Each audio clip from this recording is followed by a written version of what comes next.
There was some rumor. There was some speculation.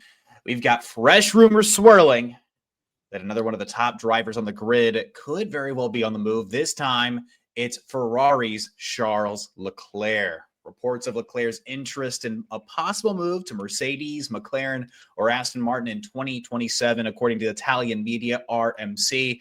It's not the first time the Italian media have reported members of the Ferrari pit wall could be on the move. We talked about Fred Vasseur earlier in the year, potentially being sacked, the whole damn thing getting blown up and flipped over and restarted. So obviously that hasn't happened, if I'm not mistaken. Since that initial speculation, he has since been extended. But starting off, Khaki Kevin Walker, do we believe that Charles Leclerc would leave Ferrari? As a wise poet once said, and that wise poet being me a couple of weeks ago, is there any world that exists where Charles Leclerc is not in a Ferrari? I posed that question to you, and you brought up a very good point where, the emotional decision that went behind Charles driving for Ferrari in the first place, being from Monegasque, or being a Monegasque and being deeply in those roots of Ferrari, it would kind of be a little bit of a shock. It would take a lot for him to make that move. Like we said, it's not, at the end of the day, business is business and Formula One is a business just like anything else. But there's a lot of emotions attached to that for Charles. And so to make a move like that, yeah, at the end of the day, you want to be in the championship caliber car and you want to be in a championship winning team, whether that be any of those three teams that we mentioned prior. So obviously speculation is speculation. Silly season is silly season. And we've seen, just like Lewis Hamilton leaving Mercedes to go to Ferrari, anything's possible. But there's a lot of emotions attached to this one in particular. Yeah, I think I would agree. I think it's a tad hard to believe, given how invested Leclerc is into the Ferrari project. Becoming a possible world champion for Ferrari has really been his ambition. You could argue that he is a Ferrari project. I mean, he came up through their driver academy, so yeah. He has a lot of experience here. This project and the goal of this project for him have been pretty much his entire life's work. We've all heard about like the white lie that he told his dying father that he had signed a contract with Ferrari. Like the emotional attachment that Charles has to Ferrari, to their ambitions, is very, very well understood. But I think it's possible. I'm not saying it's going to happen yet, but I think it's possible that he leaves. And at the end of the day, what's more important to a lot of these guys, what's the most important to effectively every single driver on the grid, is proving that you're the best, being the best, becoming a world freaking champion. That's Charles's ultimate goal. I don't know that it matters so much to him that it's in a red car. I don't know that it matters if it's a green or an orange or a black car or a blue car or whatever. Orange. At the end of the day, he wants to be a world champion, like Max Verstappen, right? Like we can presume that Oscar Piastri is on his way to being. And he's one of the best drivers on the grid. He's been in this car. He's been in this program. He's been driving for Ferrari for, years and years and years. I think he has aspirations beyond it. And if Ferrari get off to a really rough start in 2026, reports of a very ambitious approach to the next regulations has been, out there. It's been reported on. I would not be shocked if the Monegasque driver, if Charles Leclerc, is effectively on the market, similar to what you've seen from maybe Max Verstappen, where poking around. The word's always kind of out, right? He's always a little bit looking. He's just seeing what his options are. Charles's deal ends, I believe, at the end of 2026. So he's going to have a full year of being with Ferrari, getting the lay of the land. At least by the halfway point of that season, he's going to completely know, all right, these are the front runners for this season. These are the front runners right now for this current regulation. These are the places where I could go. These are the places I could go to get at least an improved odds, especially if Ferrari completely botched the next regulation. I don't think they're going to be so far back. Of course, they've got a long history. They've got a great, history of success. They've been very competitive, but they just have not had that world championship level car. Yeah. if you will. They haven't They've had the been world struggling. championship level strategy since the days of Kimi Räikkönen, since the days of Michael Schumacher. So, they teetered around the edges here and there, but they haven't quite made that leap. So the three teams that were named as, people that his representation had conversations with: Aston Martin, Mercedes, and McLaren, of all teams. And I wanted to start here. Why would it make sense for him to maybe go to Mercedes, Kevin? At least in your eyes. I want to talk about why he would go to McLaren. Well, we'll go one at a time. I know. We'll I'm go one just at a kidding. time. We'll start here. I don't think it does make any sense. I don't think it makes any sense at all, actually. Because when I sit here and I look at Mercedes, is there really a driver that Mercedes wants to part ways with? I mean, that's just kind of how I look at it. I mean, obviously, I know that you're going to have an opinion on it being the Mercedes guy, but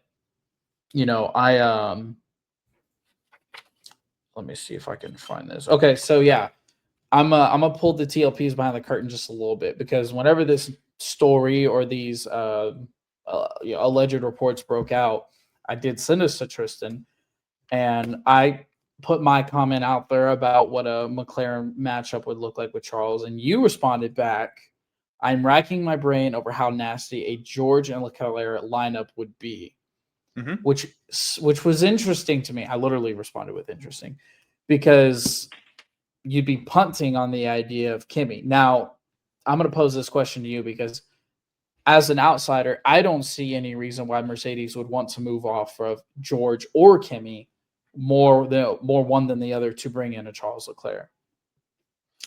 I think the possibility of Leclerc in a Mercedes in 27 effectively does come down to what Kimi looks like in 2026. Because, you've seen these moments of greatness in 2025. He sniffed a podium in Baku last time out, 4th place. He's got the podium in Canada. I think that it would take a very disastrous kind of 2026 for this to not be the lineup moving forward for at least the next 3 to 4 years between George and Kimi. But he would effectively be that higher risk guy between him and George. To me, that just makes the most sense.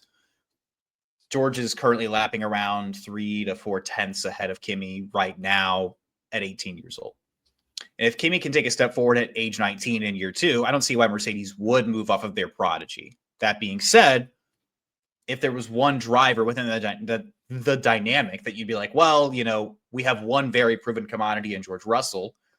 So far, Kimi is still the relatively unproven, right? He still had a lot of learning to do. He's had moments this year, even when the team hasn't necessarily been hamstringing him on certain strategy calls or the engine blowing up. He still had his fair share of rookie mistakes. Do I believe that it's going to happen with Mercedes? No. I agree that I don't think that this is a match for them. Do I blame Charles on maybe having a conversation or his representation on maybe, putting out feelers? No, that's what you should do. It's just part of the business. Especially if Mercedes were to offer him a lot of money, then he could go back to another team and say, well, I'm being offered X dollars. Can you match? Oh, 100%. And that's another angle on this too. It could very well just be a contract negotiation thing for Charles. Sure. But yeah, I don't necessarily see Mercedes as that team to make the jump for. Russell would not be the odd man out here. They're working on a contract extension as we speak. Still hasn't quite been finished. My curiosity would be that what if something like this is the reason why the George deal hasn't been done? But with all due respect to Charles, I don't know that this is enough to make them move the needle one way or the other so much on George, the same way that the speculation has been around Max. Yeah, I don't quite see Mercedes as the fit. There were the other two teams, though, that I mentioned, though, and we'll go to your boys, McLaren. And I wanted to start off here and then let you get your 2 cents, if that's all right. Oscar Piastri signed through the end of 2027. I went out of my way to go investigate this. Lando Norris's deal is speculated to end after 2026, potentially leaving the door open for a change of scenery for both Norris and Charles. And Oscar's championship base in year 3, massive improvements. I don't think it's implausible that by the end of 2026, he could very well have solidified himself as the top dog, the driver one for the Papaya team. I don't think it's impossible. And that might very well leave Lando Norris to look elsewhere for any potential championship aspirations. Where, hey, like it's just not going to happen here. How do I become that driver one somewhere else? How do I regain the ability to become a driver's champion, potentially with a, with all due respect, a weaker teammate? I think Leclerc and McLaren, a little ring to it, but would be an interesting proposition, especially across from a likely championship winner Piastri. But it'd be a great marketing move for McLaren. I think it'd be a great marketing move for him. Two iconic brands in Formula One. There's a lot there. I think that if Ferrari really do miss hard, given the dynamics possibly at play, I don't think this one is impossible. I just don't. I don't know that. I think it mostly comes down to what Lando wants to do. Don't get me wrong. But I don't see it as impossible. I don't see it as impossible that Lando Norris might look for a change of scenery to try to find a championship elsewhere, and that leaving a door open. So what about you? Aston Martin, or excuse me, a McLaren with Charles Leclerc, Piastri, maybe? I would have to lean with you and say that I also don't think it's impossible. This year showed a lot, and we'll see what McLaren looks like in the regulations, and the new regulations coming up.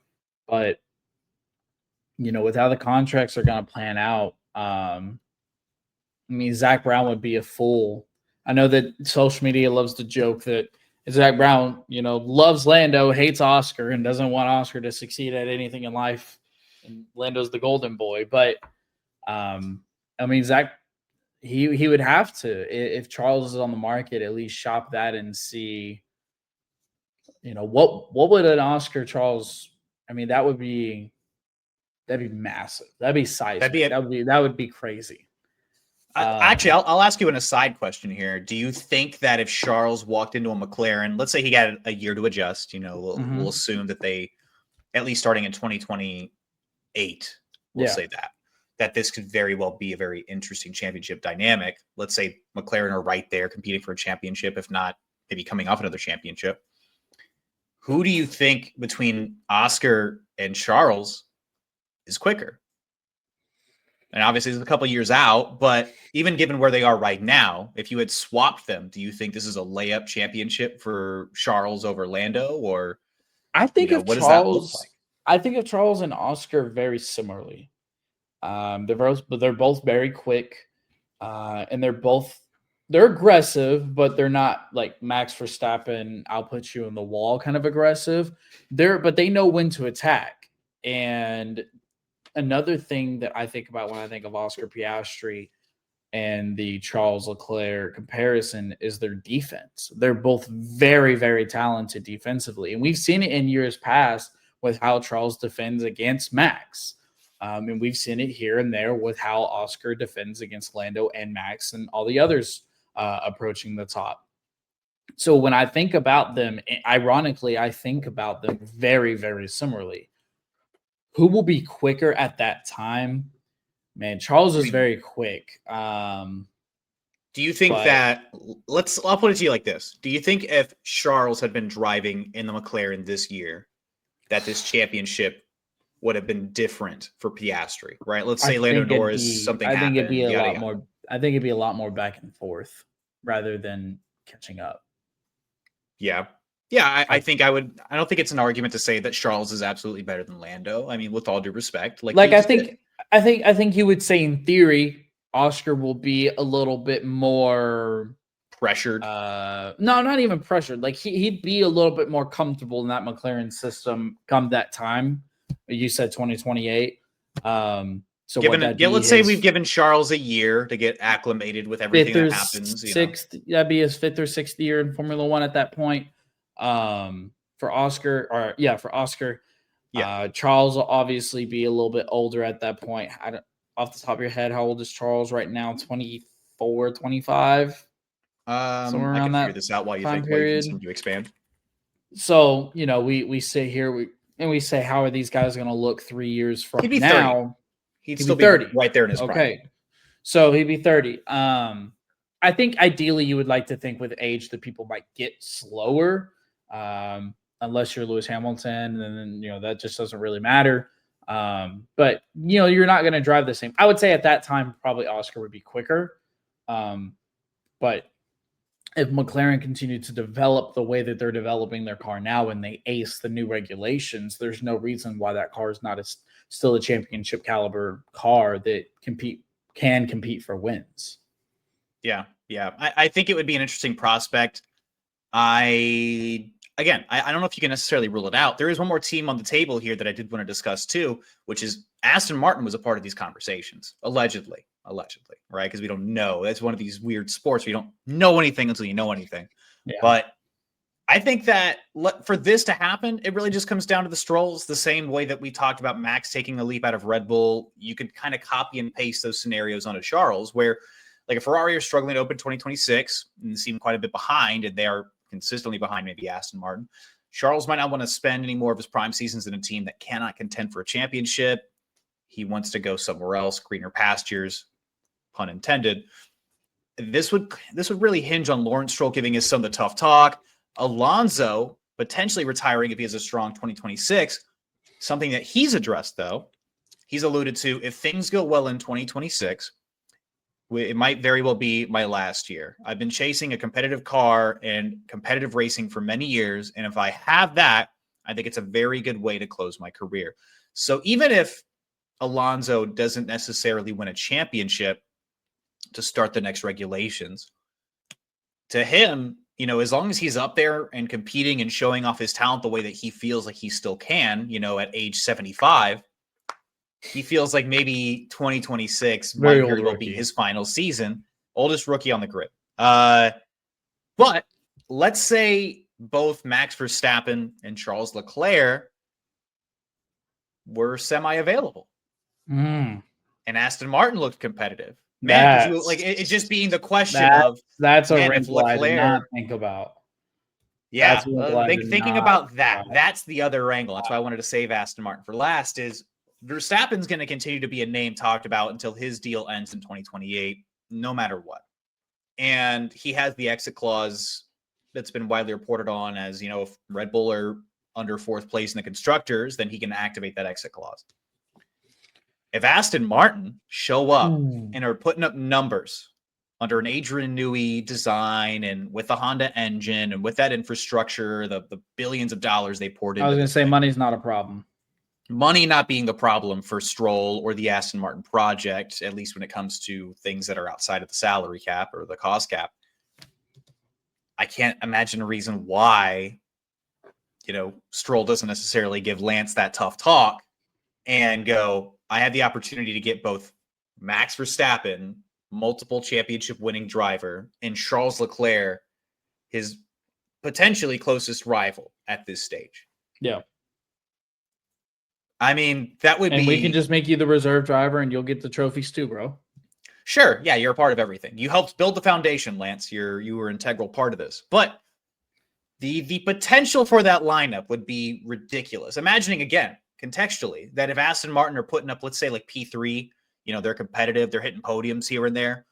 If the improvement is just on a driver's side, hey, the car's pretty good. We've seen what Max can do with a We've seen what Max can do with what is effectively a midfield car. You give Max a podium worthy Aston Martin, he'll win. He'll contend for wins for sure. And same and thing, I would say probably with Charles. Yeah, so with Charles as well. Man, that's the wrinkle I didn't think about. Do you think that they would play nice? Do you think that they could work together to not Everyone just win wants constructors? But... Everybody wants to play nice when they want to win. You know what I mean? Yeah. It'll start nice, but I mean, dude, Max has already shown in his older years that he's not as, dare I say, aggressive or I think I might disagree with that. But I just don't think he's so much as I don't give an F about my life or anyone else's. I want to win this race. Like he's got family now. He's got a little bit like that. But I mean, not to say he's not competitive. I mean, dude's racing on weekends. He doesn't even have to. So we think these things, and then I watch him, dive on the inside of people in GT3 just on a side quest, shooting it up the inside in his souped up Ferrari, first win of a Ferrari driver this year. And put people to shame in his first GT3 race at the Nürburgring. I mean, the dude's ridiculous. I don't think it matters if he's got one kid, no kids, 5 kids. The dude wants to win races. That's what he's built for. It's in his blood. I get it. I'm not. This isn't a Max Verstappen segment. I think that it would be neat. I don't think it's very likely. I would say the likeliness of just Charles, bringing it back to Charles himself. I think the likeliness of Charles going to Aston Martin, if you say that it's 15% likely that he goes to McLaren, I would say that it's about 15% that he could go to Aston Martin as well. It just depends on how each of these teams nail the new regulations. I would also argue that money's not necessarily an issue for McLaren. It's not like they're going to be like, "Oh, we can't afford to pay Charles Leclerc." You know what I mean? Like everyone's going to they're going to figure it out. It's just which team's the better destination or which team makes more sense. I would think maybe McLaren makes more sense, being that they do have an esteemed veteran championship-worthy driver in Oscar Piastri already there. With Aston Martin, it would be kind of like, hey, do you want to drive alongside Lance Stroll, or are they going to have to go out and find someone else? That's kind of like the only thing I can think of with Aston Martin, where there's kind of a question mark there as far as who would be that tandem alongside Charles. I mean, maybe it could be Max. Maybe it could be Max, but who knows? Yeah, perhaps. I mean, he wouldn't be the first, former Ferrari driver to drive the Aston Martin, a la Sebastian Vettel. So I don't think that it's impossible to say that if the Aston Martin seat really does become available for 2027, if the car is competitive, that they don't make a big swing. But nonetheless, it really just comes down to what Ferrari does. To bring it all kind of home here and wrap it up, so we've been talking about this extensively. If Ferrari, at least they're competitive, I don't see why he leaves. He wants to be at Ferrari. He is a Ferrari driver. That's always been his aspiration and his goal. Although we've been shocked before. Lewis Hamilton decided to pick up and leave Mercedes after, over a decade of success there, right? Yeah, he decided to leave the Mercedes. He left the Mercedes power unit, driving a Mercedes engine for a long time, even with McLaren, leaving that system for the first time really in his career, for this season. Anything can happen. It's a very interesting sport. There's a lot to speculate. This is going to be something to kind of keep in mind as we move forward. But if Ferrari absolutely botch with this ambitious approach to the 2026 regulation change, it'll heat up. It'll heat up quite quickly. And I want to know what the TLPs think. This is quite a long conversation to start this episode, but I want to know what the TLPs think. Do you guys think that Charles Leclerc is a homer for Ferrari for life? Do we think that he's going to potentially make his move somewhere green, somewhere black, somewhere orange, somewhere blue, somewhere pink? Who knows? I want to know what you guys think down in the comments below. Let us know, TLPs.